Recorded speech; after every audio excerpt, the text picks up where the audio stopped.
할렐루야.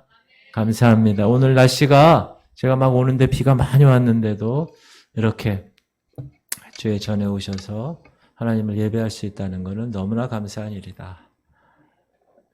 그리고 또한 우리가 주님 오실 그날까지 환경은 어떻더라도 상관없이 내 마음가짐은 변하지 않고 주님을 위해서 달려나가는 그러한 저와 여러분들 다 되시기를 주의 이름으로 축원합니다. 오늘부터 요한복음 요한복음 1장 공부하겠는데요. 요한복음 1장의 핵심은 그분이 하나님의 아들이라는 거예요. 그분이 목수의 아들이 아니라 하나님의 아들이다. 그것을 이야기하고 있다. 자, 우리가 이제 마태복음을 지난주까지 다 끝냈어요.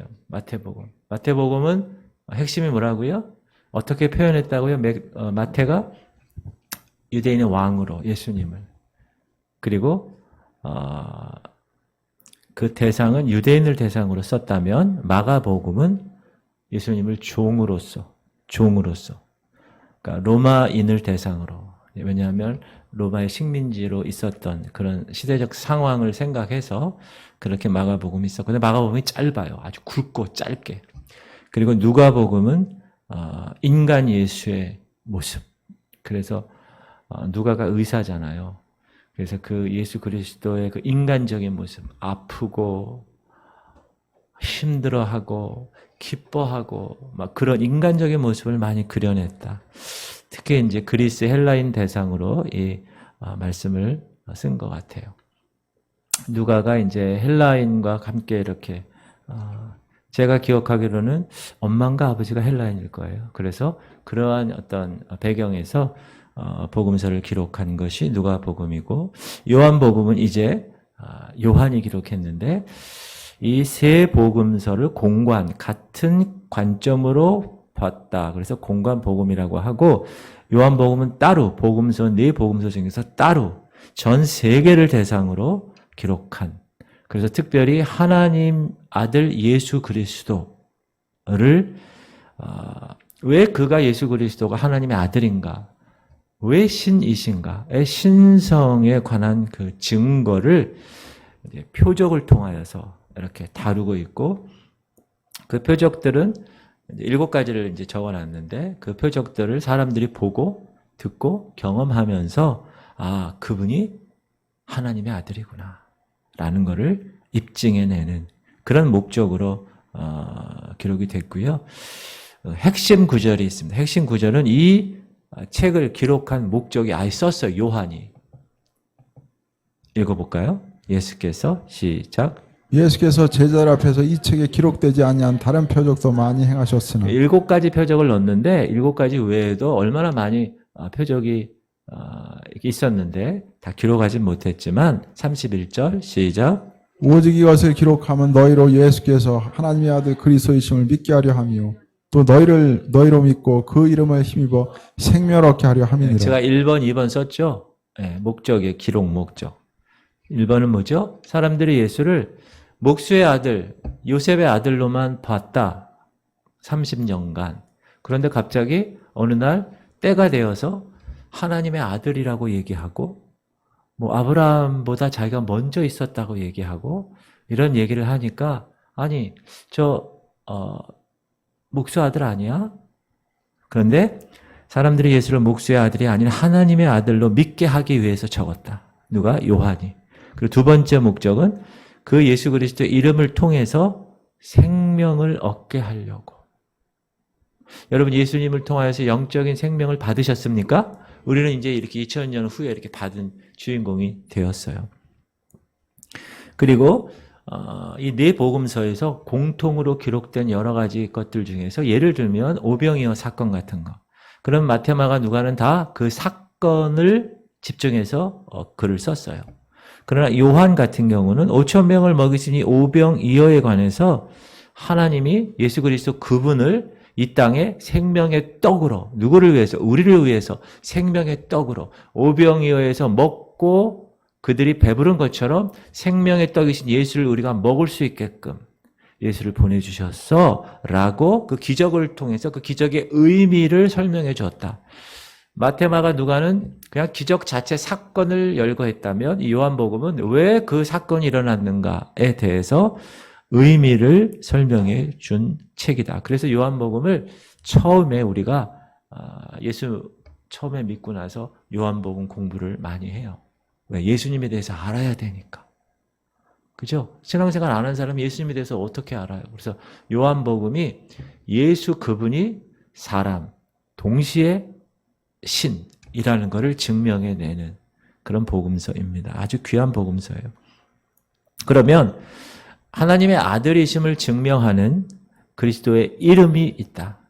그거를 I am 뭐 이렇게 얘기하는데 그는 말씀이십니다. 말씀 첫 번째. 네, 말씀. 너무 빨리 넘어갔나요? 네. 네. 그렇죠. 왔어요. 자, 물 한 컵 좀 부탁드릴게요. 하나님의 아들인 것을 증명하는데 첫 번째는 그가 말씀이라는 거예요. 그는 말씀이에요. 자, 우리 14절이에요. 시작. 말씀이 육신이 되어 우리 가운데 거하심에 우리가 그의 영광을 보니 아버지의 독생자의 영광이요 은혜와 진리가 충만하더라. 그분을 말씀이라고 얘기하는 거예요. 근데 그 말씀이 육신이 되었다.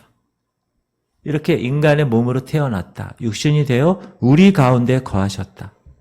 그래서 우리가 그의 영광을 보니까 아버지의 독생자의 영광이고 은혜와 진리가 충만했다. 그래서 은혜와 진리의 교회가 탄생한 거예요. 이름이 은혜와 진리가 충만하니까. 여러분, 사람은 그 사람의 생각과 그 사람의 마음을 다른 사람들에게 이렇게 전달하거나 보여줄 때 무엇을 이용합니까? 말을 이용하죠. 말. 그렇죠? 하나님이 우리 인간에게 하나님의 생각과 하나님의 마음을 무엇으로 전달합니까?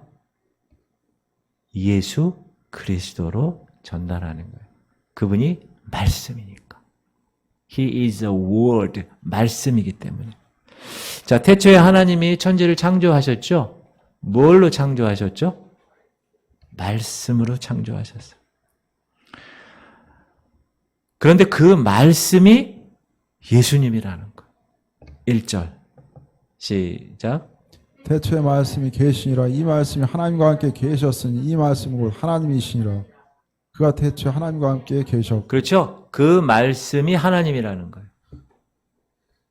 이 요한복음을 여러분 조금 이렇게 사건을 나열한 게 아니라 좀 깊이 들어가서 의미를 파악하는 거기 때문에 여러분이 그냥 한번 쭉 읽고 끝이 아니라 좀 곱씹으면서 읽는 게 좋아요. 곱씹으면서.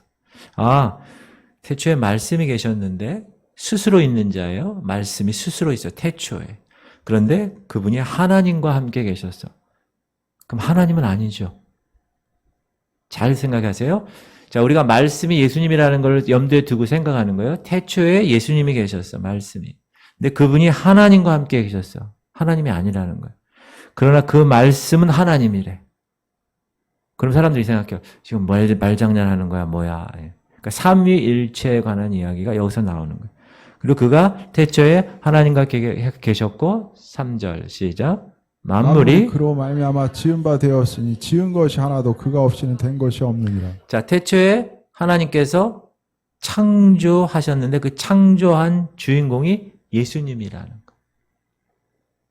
그래서 창세기 1장 1절에 태초에 하나님이 천지를 창조하시니라 할 때 그 천지를 창조하신 분은 예수님이세요. 그 하나님의 모든 아버지 하나님 모든 계획을 다 이렇게 설계하신 분이고, 그리고 하나님의 영이 수면에 운행하실 때 가라사대 했을 때 그 말의 능력을 가지고 예수님이 말한 그 능력을 가지고 성령께서 역사하신 거예요. 만들어지게 한 거예요.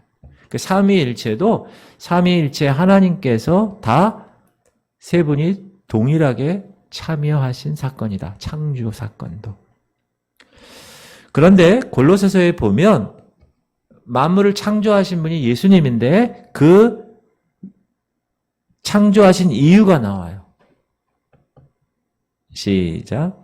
만물이 그에게서 창조되되 하늘과 땅에서 보이는 것들과 보이지 않는 것들과 혹은 왕권들이나 주권들이나 통치자들이나 권세들이나 만물이 다 그로 말미암고 창조되었고 그를 위하여 창조됐다는 거예요.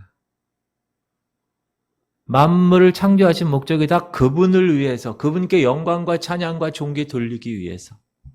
그래서 여러분 우리가 어떻게 해야 돼요? 영광과 존귀 돌리는 것이 우리 피조물의 자세고 원래 취지였다. 만든 취지. 이 마이크를 만드신 이가 있죠. 그분이 만든 취지가 뭐죠?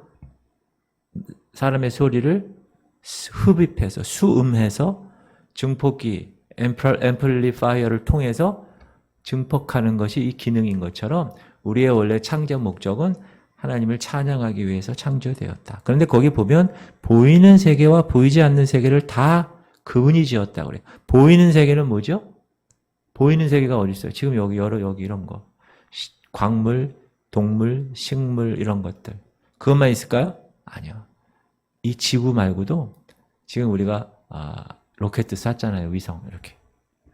그 위를 벗어나서 태양계를 벗어나서 은하 막 그냥 막 정신없는 그 크기의 우주까지도 눈에 보이는 거죠. 저 별에서 우리 지구까지 오려면 몇 억 년이 걸리는 빛의 속도로. 여러분 빛이 지구를 7바퀴 반 도는데 1초에 몇 억 년을 걸린다는 거야. 빛의 속도로. 얼마나 넓은 건데. 상상할 수 없는 그런 보이는 세계 더하기 보이지 않는 세계. 거기 나와요. 왕권들이나 주권들이나 통치자들이나 권세들이나 이런 것은 다 보이지 않는 세계에서 이렇게 모든 사람들을 좌지우지하는 세력들입니다. 이런 것까지 다 하나님께서 예수 그리스도를 통하여서 그분으로 인하여 창조되었고 그분을 위하여 창조되었다. 그리고 성부 아버지 하나님은 자연을 통해서 하나님을 부분적으로 알려주세요. 제가 한번 얘기했죠. 백록담에 가서 이야, 그랜드 캐년에 가서 이야, 이거는 그냥 우연히 지어질 수 없는 거야. 대단한 거야. 이렇게 자연을 통해서 하나님의 존재를 계시해 준다 그랬어요. 그래서 제대로 된 양심을 가진 사람은 이 창조된 세계를 보고 분명히 조물주가 있다라는 것을 확신할 수밖에 없어요. 이 양심이. 그러나 하나님은 부분적으로 하나님 자신을 그동안 알리셨다면 이제 그의 독생자 예수 그리스도를 이 땅에 보내심으로 인해서 그때부터는 온전하게 완전하게 하나님 자신을 계시해서 알려주셨다. 그 얘기를 히브리서에서 합니다. 시작. 옛적에 선지자들을 통하여 여러 부분과 여러 모양으로 우리 조상들에게 말씀하신 하나님이 옛적에는 선지자들을 통하여서 부분적으로 하나님 자신을 알리셨는데 2절 시작. 이 모든 날 마지막에는 아들을 통하여 우리에게 말씀하셨으니 이 아들을 만유의 상속자로 세우시고 또 그로 말미암아 모든 세계를 지으셨느니라. 이 마지막 때는 누구를 통하여서 얘기하세요? 예수 그리스도를 통하여서. 그분을 만유의 상속자로 세우셨다. 자, 말씀 되신 예수님이에요. 그분이 이 세상을 창조하시고 하나님이 그를 통하여 이루어 나가신다. 모든 역사를. 그래서 그 말씀이신 그분, 길이요 진리요 생명 되신 그분을 우리가 받아들이면 우리에게 은혜와 진리가 충만하게 되는 거예요. 그래서 여러분 삶 가운데 갈라디아서 2장 20절처럼 내 안에 이제 예수께서 살면 말씀이신 그분이 말씀하는 대로 내가 행하는 거예요. 그러므로 그게 예수 그리스도의 모습을 나타내는 거예요. 작은 예수의 모습으로. 그래서 우리가 말씀을 암송하는 거예요. 예수님에 대해서 알아야 되니까. 왜? 그분이 말씀이라고 그랬는데. 그러니까 여러분이 말씀을 외우고 공부하고 음미하고 계속 그 말씀을 붙들면 붙들수록 여러분 예수님과의 관계가 더 친밀해지는 거야. 아, 예수님이 이런 분이야. 이거 하면 안 되지. 예수님 이런 분이야. 술 취하지 말라. 이런 방탕한 것이니 오직 성령의 충만함을 받으라. 술 취하면 안 돼. 이렇게 할 수 있는 비결이 뭐예요? 말씀이신 그분이 이 말씀을 통하여 나를 통제하고 계신다는 거예요. 할렐루야. 그게 말씀에 붙잡힌 사람, 성령에 붙잡힌 사람이라는 겁니다. 그러나 그 말씀 대신 길이요 진리요 생명 대신 그 예수 그리스도를 받아들이지 않고 거절할 경우 진노와 심판을 가져온다고 분명히 말씀하고 있습니다. 그래서 성경은 이 하나님의 말씀을 기록된 말씀이라고 해요. written word, 기록된 말씀. 그러나 예수 그리스도는 살아있는 말씀이라고 그래요. living word, 살아있어 그분이. 그래서 우리는 이 성경과 살아있는 예수 그리스도 그분 말씀을 둘 다 소유하고 있어요. 할렐루야. 얼마나 감사한 일이에요. 구약시대에는 그럴 수도 없었어. 예수님 태어나시지도 않았으니까. 그러나 우리는 이 시대에 이 은혜의 시대에 이렇게 살고 있다는 건 감사해야 돼요. 그리고 혹 몰라요. 우리 시대 때 예수님께서 오실지도 모르는 거잖아요. 그런 기대를 가지고도 우리가 이 세상을 살아갈 수 있다는 것은 얼마나 귀한 일인가.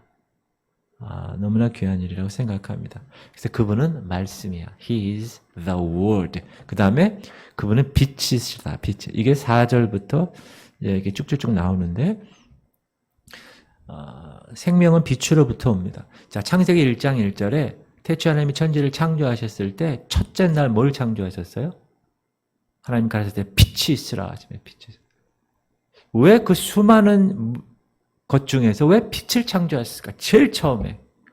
왜냐하면 빛이 생명이기 때문에 그래요. 여러분, 빛 그러면 우리가 뭐 생각나요? 해달별 생각나죠?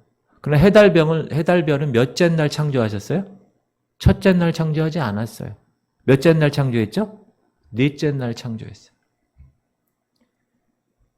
이게 무슨 얘기냐? 빛이 생명이기 때문에 그 빛이, 그 근원의 빛을 먼저 창조하고 나서 그 집에 이 해달별의 빛의 광명체를 집어넣어서 빛을 발할 수 있게끔 하신 것이다. 근데 오늘 4절에 보니까 예수 그리스도 그분이 그 근원의 빛이라는 거예요. 시작. 그 안에 생명이 있었으니 이 생명은 사람들의 빛이라. 예수 그리스도가 참 빛이고 사람들의 빛이라는 거예요. 세상의 모든 빛의 근원의 원래의 빛이다. 여러분 요한복음을 계속 읽어보면 물론 성경 전체가 다 그렇지만 제가 이렇게 말씀드리기도 했지만 빛과 어두움의 대립입니다. 바벨론의 문화와 그러니까 가인의 문화와 셋의 문화 이렇게 이 빛과 어두움의 대립을 보게 되는데 영원한 생명과 영원한 죽음과의 싸움인 거예요. 계속 이게 두 가지가. 요한복음에서는 그 빛과 어두움 간의 서로 간의 투쟁, 하나님과 사단, 영원한 생명과 영원한 죽음, 이 두 개의 싸움, 투쟁을 보게 됩니다. 5절 읽어볼게요. 시작. 빛이 어둠에 빛이 돼 어둠이 깨닫지 못하더라. 이렇게 빛과 어두움으로 항상 기술을 하고 있는데 이 5절을 직역하면 이런 거예요. 빛이 어둠에 비춰지고 어두움은 빛을 쫓아내지도 못하고 붙잡지도 못한다는 거예요. 그러니까 어둠은 빛을 공존할 수가 없는 거예요. 여기에 교회에 탁 오면 여기가 캄캄합니다. 어둠이에요. 근데 제가 저기 가가지고 탁 스위치를 올려요. 그러면 촥 켜져요. 그럼 어떻게 된 거예요? 빛이 생긴 거예요. 그럼 어두움은 어디 갔어요? 사라진 거예요. 어두움과 빛이 공존한다? 그건 말 자체가 안 되는 거예요. 빛 아니면 어두움이에요. 우리 성도님들도 마찬가지입니다. 하나님 안에 있느냐? 세상에 있느냐예요. 중간에 있지는 않은 거예요. 그러니까 여러분 항상 생각해야 돼요. 내가 지금 하나님 안에 있는가? 세상 안에 있는가? 항상 점검하고 체킹해야 한다. 성경은 우리가 구원받은 것, 의롭다 칭함받은 것, 그 구원의 경험을 어두운 마음에 있는 죄인 가운데 빛으로 임해서 변화됨을 이야기하는 거예요. 그렇게 묘사하는 거예요. 고린도 후서 보면 시작. 그 그중에 중에 세상에 신이 믿지 아니하는 자들의 마음을 혼미하게 하여 그리스도의 영광의 복음의 광채가 비치지 못하게 함이니 그리스도는 하나님의 형상이니라. 이 세상의 신이 누구예요? 사단이에요. 사단이 어떻게 해요? 믿지 않는 내 남편의 마음을 혼미케 하는 거예요. 내 자녀의 마음을 혼미케 하는 거예요. 내 부모의 마음을 혼미케 하는 거예요. 그건 영적인 일입니다, 여러분. 그 혼미케에서 어떻게 한다고요? 그리스도 영광의 복음의 빛이 그에게 비치지 못하게. 왜? 빛이 그들에게 비치면 어떻게 돼요? 어둠이 사라지는 거니까. 제가 중간지대가 없다고 그랬죠? 어둠의 빛이 탁 스위치를 키면 어둠은 없어지는 거예요. 그런데 이 사단들이 어떻게 한다고요? 그걸 좋아하지 않죠. 그래서 복음의 광채, 복음의 빛이 비치지 못하게 하는 거예요. 그러므로 여러분 남편을 미워하거나 자녀들을 미워하면 안 돼요. 믿지 않는. 불쌍히 여겨야 돼. 그리고 그 뒤에 역사하는 사단이 복음의 빛을 비치지 못하게 하는 그 사단을 어떻게 해야 돼요? 여러분이 예수의 자녀된 권세를 가지고 위임받은 그 권세를 가지고 쫓아내야 돼요. 제가 항상 그랬죠. 집에 들어가면 어떻게 하라고요? 할렐루야 주님 감사합니다. 이곳에 예수의 피를 바릅니다. 내 남편의 영적인 면에서 복음의 빛을 비치지 못하게 하는 어둠의 영은 이 시간 예수 이름으로 묶음을 받고 떠나갈지어다 선포하는 거야. 그게 자녀된 능력이에요.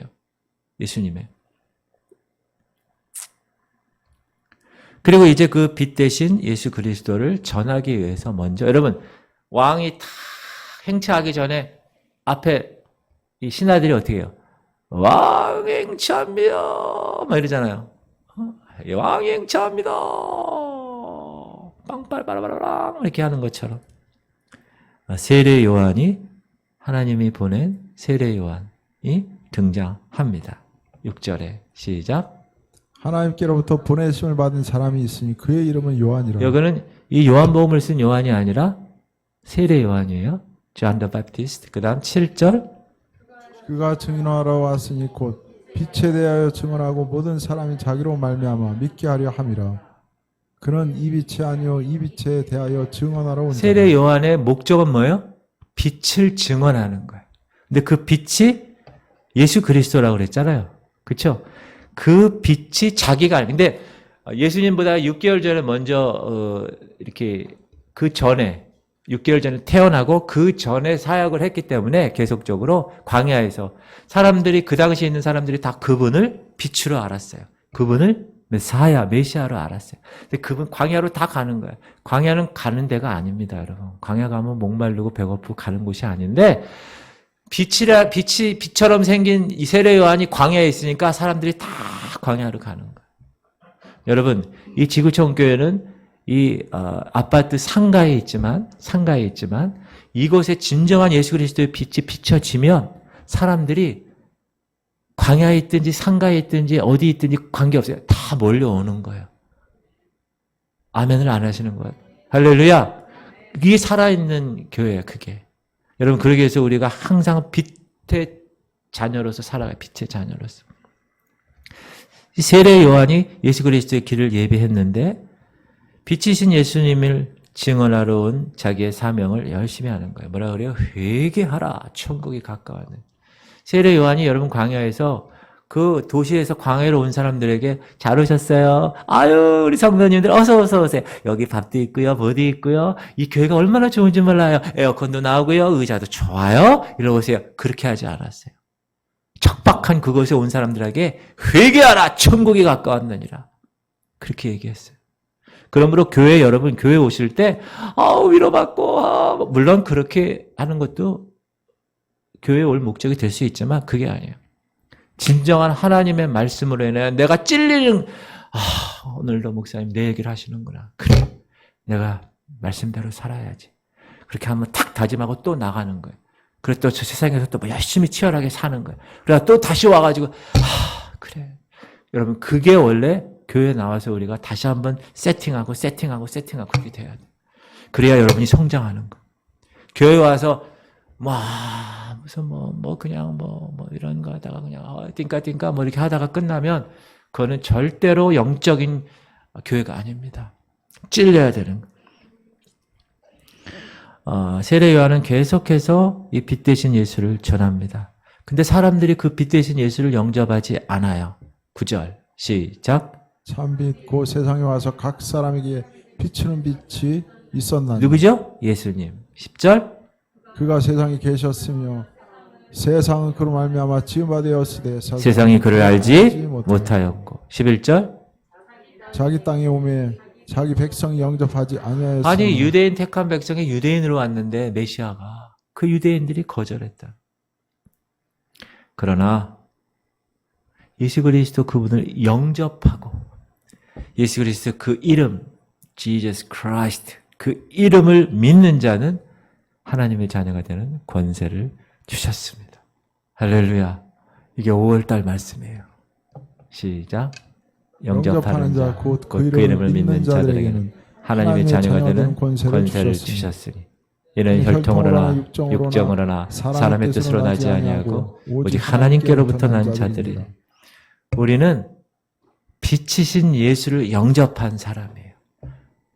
하나님의 뜻으로 났다는 거예요. 이거는 엄마 아빠가 결혼해서 물론 내가 나왔지만 그게 아니다. 하나님의 그 놀라운 시간표, 그 타임라인의 어느 순간에 하나님이 계획하셔서 여러분을 태어나게 하시고 그것도 한국 땅에, 그것도 인천 땅에. 원래 저는요 서울 촌놈이에요. 서울 촌놈. 그런데 이곳 인천에 와서 인천 여자 만나서 인천에서 지금 사역을 하고 있잖아요. 이것도 하나님께서 다 뜻이 계셔서 우리 지구촌 성도님들을 만나게 하기 위해서 이렇게 인천에 오게 된 줄 저는 그렇게 알고 있어요.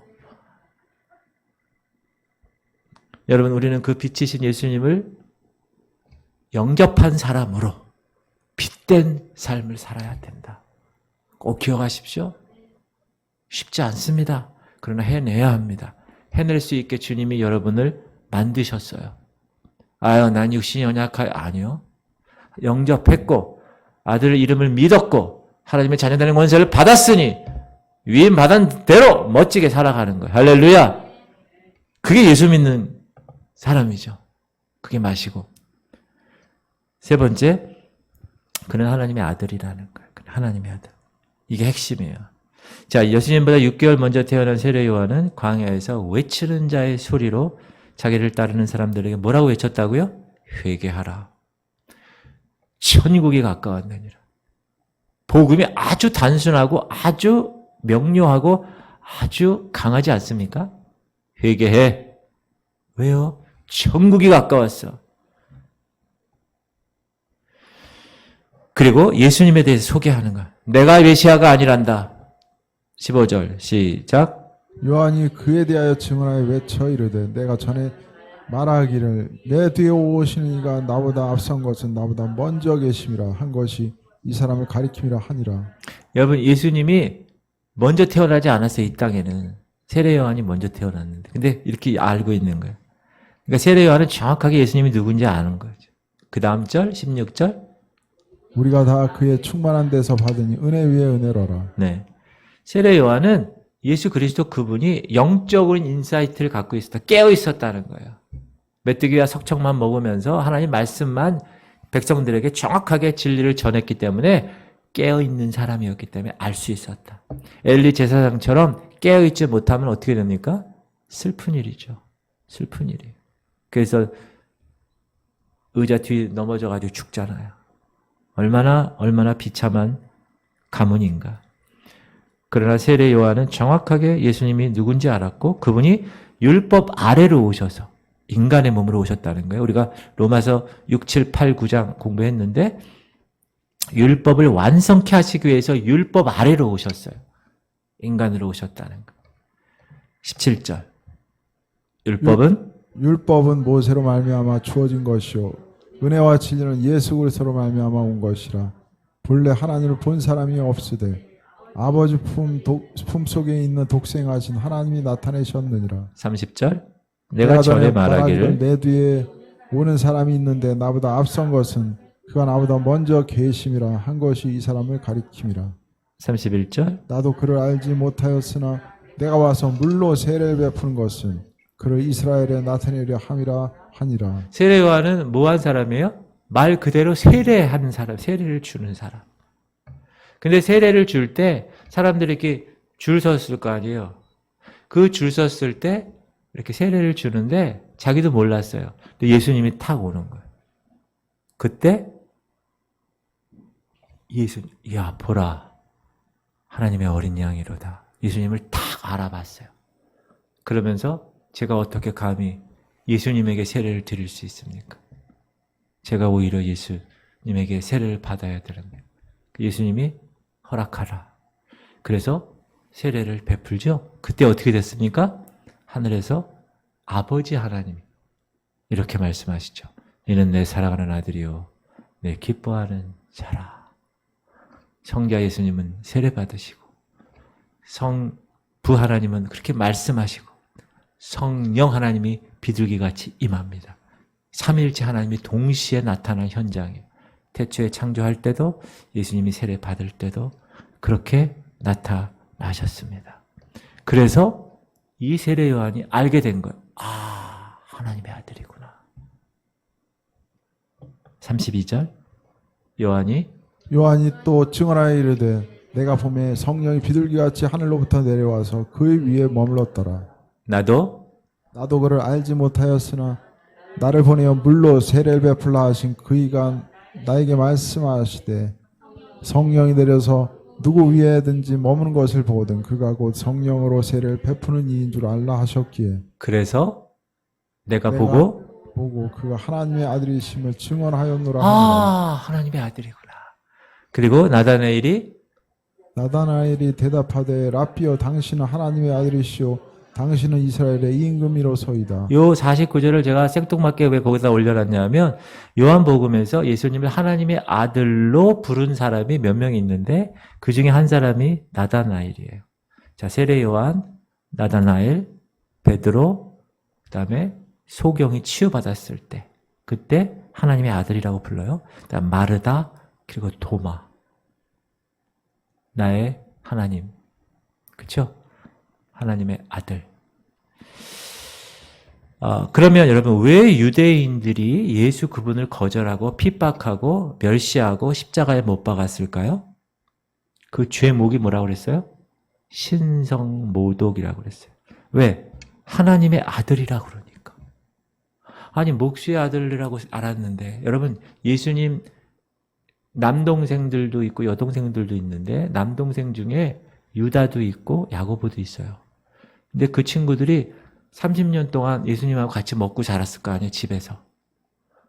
근데 30년 딱 때가 돼서 하나님의 아들이라고 그러니까 동생들이 어떻게 생각하겠어요? 제가 형님 두 분이 있는데 갑자기 어느 날 같이 막 콩장 먹고 뭐 싸우고 막 밥 먹고 막 이러다가 자랐어요. 그래가지고 이제 대학교 딱 되니까 우리 큰형이 얘들아 내가 사실은 하나님의 아들이야. 그럼 제가 뭐라고 그랬어요? 뻥치지 마.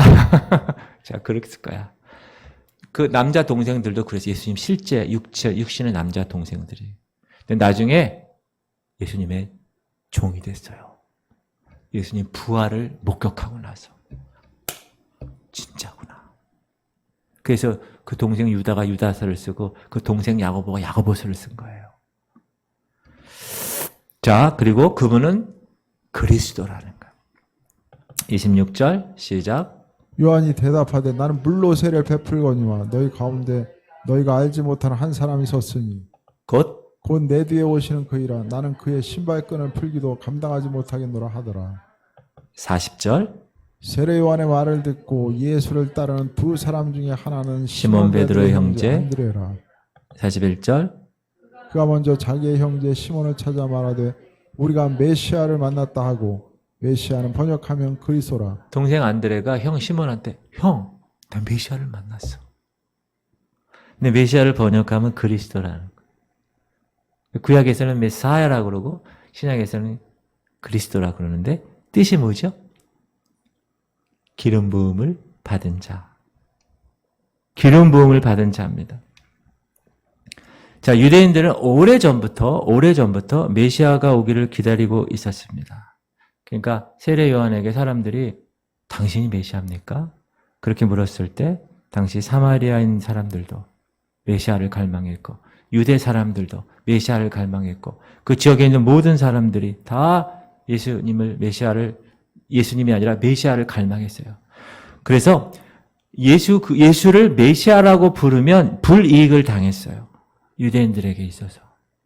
왜? 그분이 하나님의 아들이라고 신성모독을 했기 때문에 유대교 입장에서는.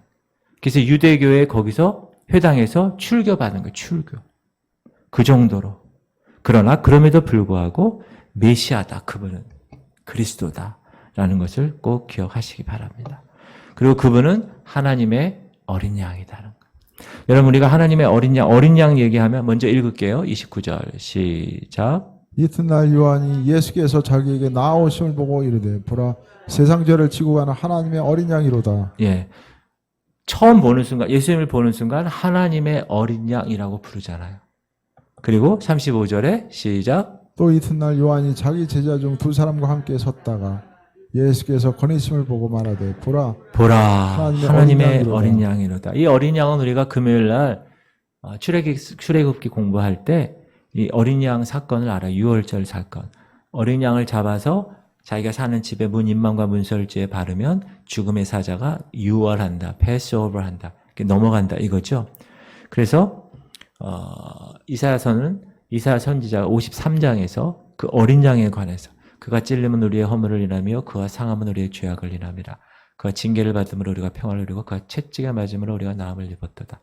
우리는 다 양 같아서 그릇 행하여 각기 제 길로 갔거늘 여호와께서는 그 모든 죄악을 그에게 담당시키셨다. 그래서 죄를 짊어지시고 죽었다는 것. 그런데 구약의 어린 양, 출애굽기의 어린 양과 신약의 어린 양은 몇 가지 다른 점이 있는데 구약의 어린 양 입장에서는 죄를 근본적으로 해결하지 못해요. 그냥 죄를 덮어요. 죄를 덮는 역할만 해요. 그러나 신약의 어린 양 대신 예수 그리스도 그분은 죄를 덮고 가리는 것이 아니에요. 그 몸 자체로 죄를 어떻게 해요? 담당하시는 거예요. 짊어지신 거예요. 그게 다르고요. 또한 구약의 어린 양은 하나님이 선택한 민족 이스라엘에게만 해당되는, 그러나 예수 그리스도 신약의 어린 양은 온 세상을 위해서 죽으신 분입니다. 그분은 어린 양이다. Lamb of God. 그 다음에 그는 왕이라는 거예요. 이스라엘의 왕이라는 거예요. 49절 볼까요? 시작. 나다나엘이 대답하되 라삐여 당신 하나님의 아들이시오 당신은 이스라엘의 임금이로소이다. 임금이라고 이렇게 얘기한 거예요. 당시 왜 이 얘기가 나왔냐면 그 당시에 로마가 식민 지배하고 있던 그런 유대 나라였기 때문에 이 유대인들은 무슨 생각을 했을까요? 독립해야 돼. 우리도 36년간 일제 치하에 있었을 때 백성들이, 제대로 된 백성들이 어떻게 했어요? 다 독립운동 했잖아요. 저 만주 가서 독립군으로 또 어떻게 해서 어떻게 하고 상하이 가서 어떻게 하고 막 이렇게 했잖아요. 마찬가지입니다. 한 왕을 원했다. 독립할 한 왕을 원했다. 유대인들이. 그런 상황에서 예수님이 어떤 사람이 딱 나타났어요. 예수님이. 그래서 오병이어 사건을 딱 기적을 이렇게 표적을 벌이시는 거예요. 물고기 2마리하고 떡 5개 가지고 5,000명을 먹고 남자만 애들하고 부인까지 다 하면 한 2만 명이 되는 사람들을 다 먹고 남았어요. 12강주리가. 그렇게 남았을 때 사람들이 생각한 거야. 저분이 왕이 되면 된다. 여러분 세상의 왕의 기준은 뭡니까? 배만 채워주면 되는 거예요. 지금 요즘 시대도 마찬가지입니다. 미국 같은 경우 물론 자유주의 나라이기 때문에 우리랑 다를 수 있지만 우리 유교적인 전통이 많지만 그 나라는 대통령이 스캔들을 일어나든 여자친구를 사귀든 무슨 일을 저지르든 별로 신경 안 써요. 뭐만 해주면 돼요? 잘 살게만 해주면 되는 거야. 걔네들의 입장에서. 지금 여기서도 마찬가지예요. 오병이어를 딱 예수님께서 기적을 베푸니까 이분을 왕으로 만들자. 그래가지고 왕으로 삼고 싶어 했어요. 그때 예수님이 어떻게 하셨어요? 그들을 떠나시죠. 예수님이 오신 목적은 그것이 아닌데. 그럼에도 불구하고 예수님이 이스라엘 왕이시다. 그리고 마지막으로 그는 인자라는 거예요. 인자가 뭐죠? 제 아는 여자분 이름이 이인자가 있어요. 이름이. 그래서 그분 볼 때마다 예수님 생각이 나요. 50절 먼저 읽을까요? 시작. 예수께서 대답하여 이르시되 내가 너를 무화과나무 아래에서 보았다 함으로 믿느냐? 이보다 더 큰 일을 보리라.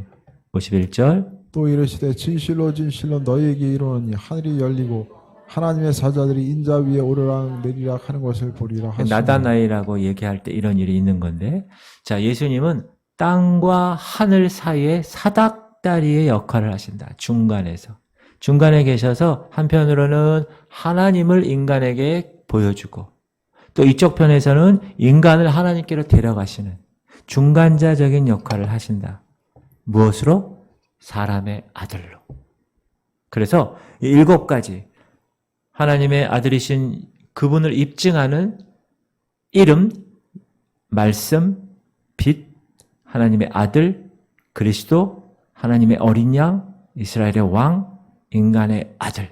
이렇게 7가지를 통하여서 예수님이 하나님의 아들이야 라고 이 요한복음 1장에서 요한이 입증하고 있다라는 것입니다. 그리고 그 이름을 통하여 입증했고 이번에는 행적을 통하여 입증하는 거예요. 예수님이 하나님의 아들이라는 거예요. 행적. 그분이 어떤 일을 했느냐에 따라서. 첫 번째 그가 아까 우리가 공부했듯이 그는 창조자였다는 거예요. 창조주. 자, 3절 시작. 만물이 그로 말미암아 지은 바 되었으니 지은 것이 하나도 그가 없이는 된 것이 없느니라. 태초에 하나님과 함께 있었던 그 예수님은 이 세상을 창조함으로써 하나님 아들이심을 나타내셨다. 계시하셨다. 보여주셨다는 거예요. 근데 여기에 창조는요. 무에서 유를 창조하는 거예요. 밀가루 가지고 국수를 만들고 우동을 만들고 만두를 만들고 그런 게 아니야. 그거는 있는 것에서 있는 것을 만든 거잖아요. 여기에 창조는 바라라는 창조는 없는 것에서 있는 걸 만드는 거예요.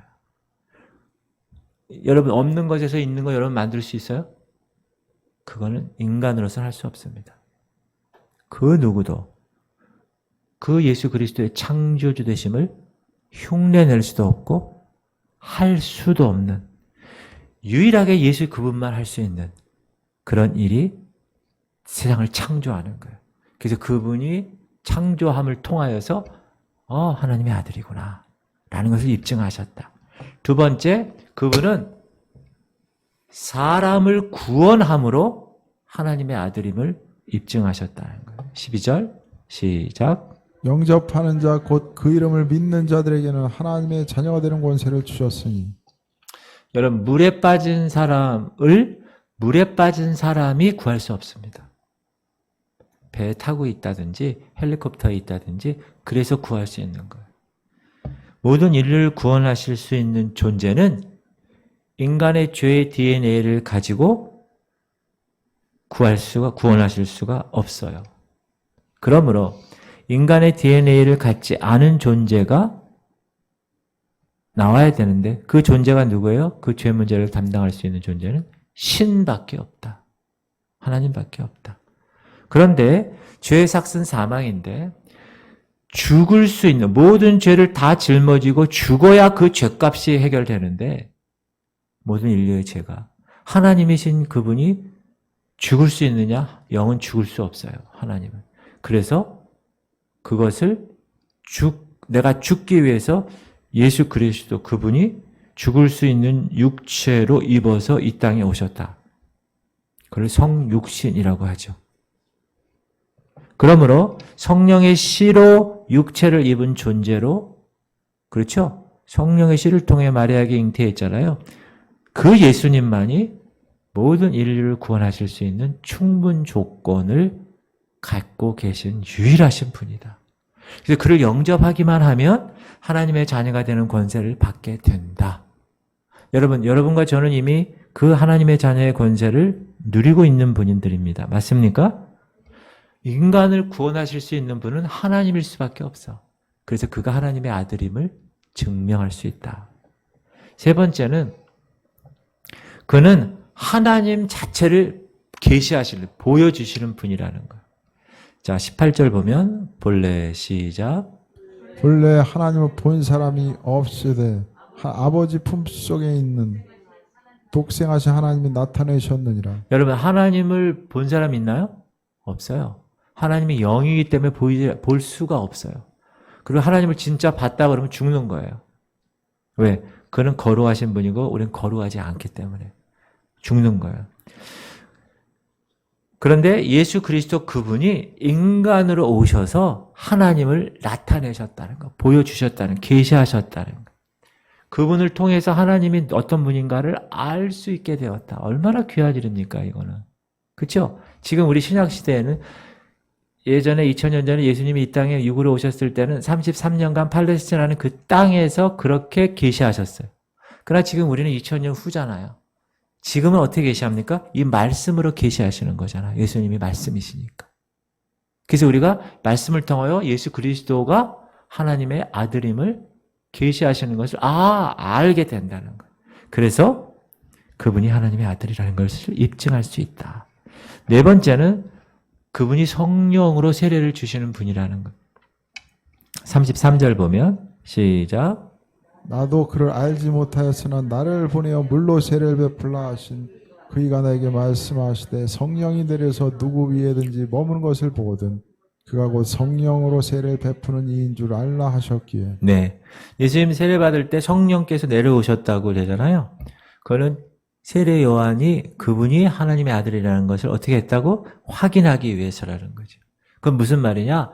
성령께서 세례 요한의 영적인 눈을 열어주셔서 세례 요한이 예수님이 예수님답다는 것을 볼 수 있게 하셨다는 거예요. 여러분, 그러므로 성령께서, 자, 우리가 이 말씀이신 예수님을 여러분 이거 한번 읽어보세요. 잘 이해 안 되는 경우가 많아요, 이거. 예수님인데 읽어도 무슨 말인지 모르는 경우가 많아요. 그럴 때 성령께서 조명으로 탁 깨닫게 해주실 때 이 말이 이 말이었구나. 내가 외우기도 했고 내가 이미 알고 있는 말씀인데 그게 그 뜻이었구나 라고 그 깨닫는 그 순간이죠. 그게 뭡니까? 성령께서 눈을 열어주신 거예요. 그래서 알게 된 거예요. 이제 여러분들이 예배에 계속 나오시고 하나님 말씀의 이 잔잔한 이 양식을 이렇게 조금씩 이렇게 경험하다 보면 나중에 어느 때인가 탁 깨닫는 때가 있어요. 구약과 신약이 탁 맞춰지고 복음서와 계시록이 맞춰지고 구약의 예언서와 막 계시록이 막 이렇게 탁 그때 여러분 뭐라는 거예요? 내가 깨달은 게 아니라 성령 하나님이 조명, 지혜와 계시의 영을 주셔서 깨닫게 하시는 것이다. 그러므로 그분은 하나님의 아들이시다. 그리고 5절, 다섯 번째는 사람들에 관한 것들을 이미 다 알고 계시는 거예요. 누가? 예수님이. 전지하신 분이니까. 42절 보면 여기 두 사람이 나와요. 베드로하고 나다니엘. 자, 42절 시작. 데리고 예수께로 오니 예수께서 보시고 이르시되 내가 요한의 아들 시몬이 장차 게바라 하리라 하시니라. 게바는 번역하면 여러분, 베드로라. 사람을 이렇게 딱 데리고 왔는데 예수님이 이미 다 알아. 너 요한의 아들 시몬이구나. 이제 네 이름을 게바라고 해. 반석이란 뜻이에요. 페트라. 이름을 바꿔주는 거예요. 예수님, 저희 아버지가 시몬이에요. 저는 베드로예요. 이렇게 얘기한 게 아니에요. 딱 보고 저희 아버지가 요한이에요. 제가 시몬이고요. 그렇게 얘기했을 때 예수님이 이미 다 알고 얘기하셨다. 그리고 47절 시작. 예수께서 나다나엘이 자기에게 오는 것을 보시고 그를 가리켜 이르시되 보라, 이는 참으로 이스라엘 사람이라. 그 속에 간사한 것이 없다는 거예요. 자, 나다나엘을 딱 보고 예수님이 어떻게 하셨어요? 이미 전지하셔서 알고 있는 거예요. 탁. 그 사람 참으로 귀한 사람이구나. 예수님은 베드로와 나다나엘을 그들 자신들보다 더 잘 알고 계셨다는 거예요. 여러분, 왜 예수님이 여러분을 더 잘 알고 계세요? 여러분 머리카락 수 아신다고 그러잖아요. 여러분은 잘 모르잖아요. 여러분, 예수님이 여러분보다 더 잘 아시는 이유가 뭔지 알아요? 예수님이 여러분을 창조했으니까. 창조한 창조주가 피조물보다 더 잘 알죠. 할렐루야? 그러니까 예수님이 나보다 나를 더 잘 알고 계신다는 것을 우리가 알 때, 그분이 하나님의 아들이구나 라는 것을 우리가 인정할 수 있다. 그리고 그는 죄를 용서하실 수 있는 분이에요. 29절 시작. 이튿날 요한이 예수께서 자기에게 나오심을 보고 이르되 보라, 세상 죄를 지고 가는 하나님의 어린 양이로다. 세상 죄를 지고 가는 이 뜻은 뭐죠? 그 죄를 다 해결하려고 지고 가는 거죠. 왜 지고 가겠어요? 그 해결하려고 지고 가는 거지. 자, 그건 무슨 말입니까? 이 땅에 사는 그 누구도, 인간의 죄를 해결할 존재는 그 누구도 없다. 누구를 제외하고? 예수 그리스도를 제외하고는. 그분만이 유일하게 죄를 용서하실 수 있는 분이다. 라는 거예요. 그런 점에서 그분은 하나님의 아들이라는 것이 입증됐다. 그리고 마지막으로 7번째, 그는 하늘의 인도자다. 아까 우리 읽은 말씀 다시 한번 읽을게요. 51절 시작. 또 이르시되 진실로 진실로 너희에게 이르노니 하늘이 열리고 하나님의 사자들이 인자 위에 오르락내리락 하는 것을 보리라 하시니라. 네, 예수님만이 유일하게 우리에게 하나님의 영광을 보여주시는 분이에요. 천국으로 들어가는 하늘의 문을 여시는 분이세요. 예수님 이외에는 하늘 문을 들어갈 수가 없어요. 여러분 아시죠? 예수님 그분만 하나님의 영광에 이르게 하는 사다리예요. 그분을 타고 우리가 올라가는 거예요. 자, 우리가 이렇게 처음에는 예수님의 이름을 통해서 하나님의 아들임을 증명했고, 두 번째는 예수님의 사역, 삶을 통하여서 하나님의 아들임을 증명했어요. 자, 예수님의 이름을 통하여 그런 말씀이고, 빛이고, 하나님의 아들이고, 그리스도고, 하나님의 어린 양이고, 이스라엘의 왕이고, 또 인간의 아들이고. 그래서 예수님의 하나님의 아들임을 요한이 요한복음 1장에 입증했고, 그 다음에 이 땅에서의 요한 하나님 아들 예수님의 행적을 통해서 그분은 세상을 창조했고, 인간을 구원하셨고, 하나님을 계시하셨고, 성령 세례를 주셨고, 인간을 잘 알고 죄를 용서하심으로 하늘로 가는 길을 여셨다. 이게 무슨 얘기냐? 여러분, 지금 이거는 우리는 지금 엄청난 분을 모시고 사는 사람이라는 거예요. 그걸 깨달은 여러분 되시기 바랍니다. 예수님처럼 참으로 이 엄청난 분을 요한복음 1장에서 이렇게 얘기하는 거를 우리가 오늘 알았는데, 대단한, 이거 신앙생활하고 내 안에 예수 그리스도가 계시고 내가 예수 그리스도의 이름으로 살아가고 내 안에 그가 있고 그가 안에 내가 있고 이런 이 연합의 삶은 정말 대단한 삶이라는 걸 우리가 알 수 있는 거예요. 예수님이 이런 분이라는 걸 알게 되었으니까. 그렇다면 이제 우리가, 저는 목사로, 여러분들은 성도로 이 분을 소유한 사람으로, 예수님을 소유한 사람으로 걸맞는 삶을 살아야 되지 않을까라는 생각을 여러분 삶에서 적용하셔야 돼요. 그렇죠? 우리가 이거 다 알아. 다 아는데 그래. 그러고 나서 끝. 여러분 삶은 전혀 적용이 안 되고 여러분 삶은 전혀 예수 그리스도와는 관계가 없는 삶을 살고 있다. 그거는 가짜일 수 있다. 그러므로 제가 계속 말씀드리죠. 이제 말세가 되게 되면 양극화 현상이 나타난다. 세상에도 잘 사는 일론 머스크는 코로나 기간에 주식이 2배로 떠서 26인가에서 세계 2위로 올라가고, 1위인 아마존 그분은 가만히 앉아서 주식이 막 몇 배를 뜨는 거야. 그러나 코로나 기간에 손님 못 받고 장사 안 돼서 아주 힘들어하고 양극화 현상이 벌어질 것이야. 말세가 되면. 그러나 영적으로도 양극화 현상이 일어날 것이다. 정말 소수의 사람이 많이 예수 그리스도 그분을 깨닫고 깨어서 그분만을 위해서 살아가려고 애를 쓸 거다. 그러나 그렇지 않은 대부분의 대다수 사람들은 그냥 그럭저럭 살아갈 거다. 양극화 현상이 일어날 겁니다.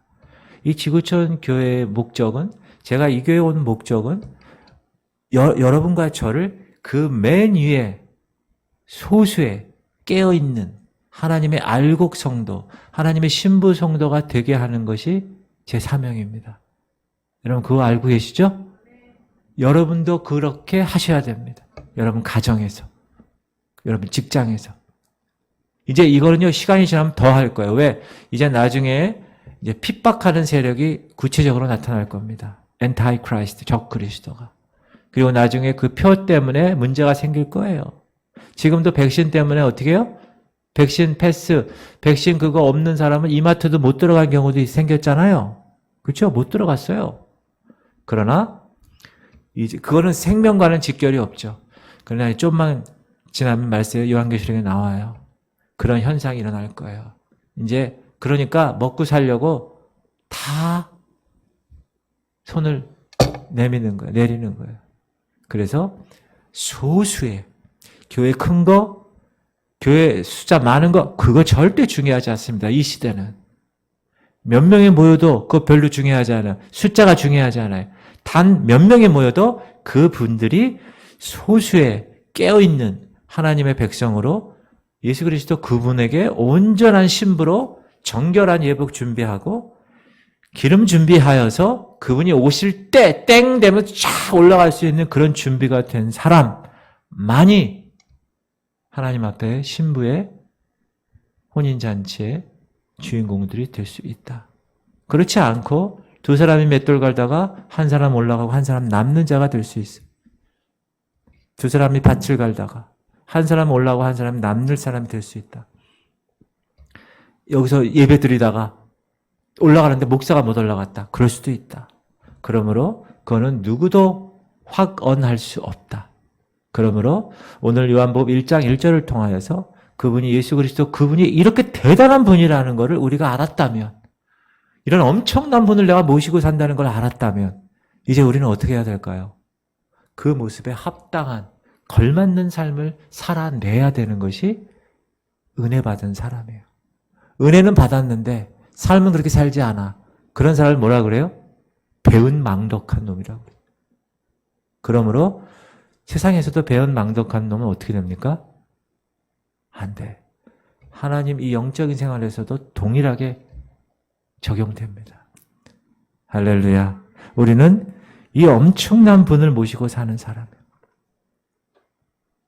그러므로 여러분 항상 깨어서 제가 항상 얘기하는 말씀이 왜 중요하다고요? 이 말씀이 예수님이라니까. 그러니까 예수님 더 알고 싶으면 어떻게 해야 돼요? 성경을 읽어야지. 그래서 제가 강제로 공동체 성경 읽기를 올려서 여러분이 그래도 너무너무 감사합니다.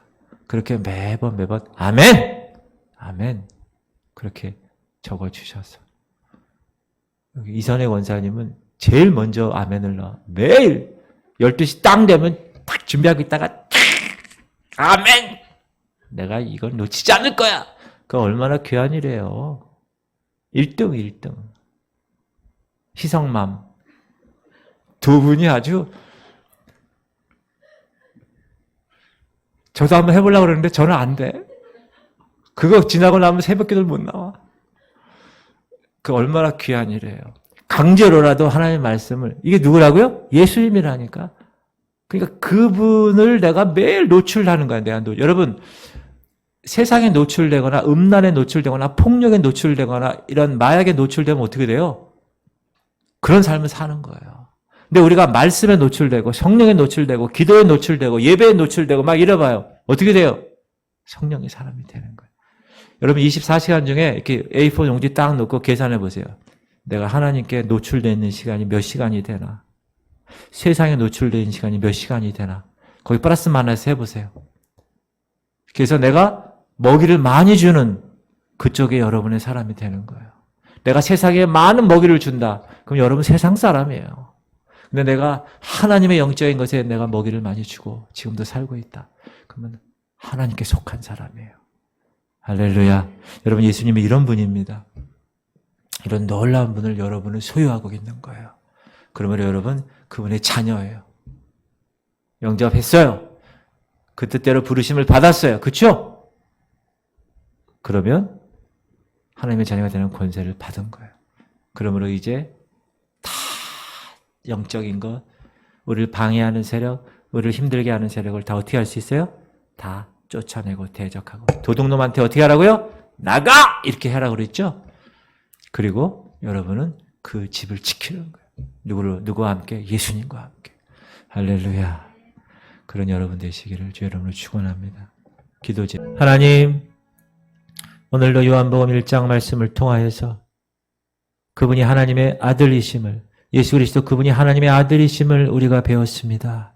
증명하고 확신했습니다.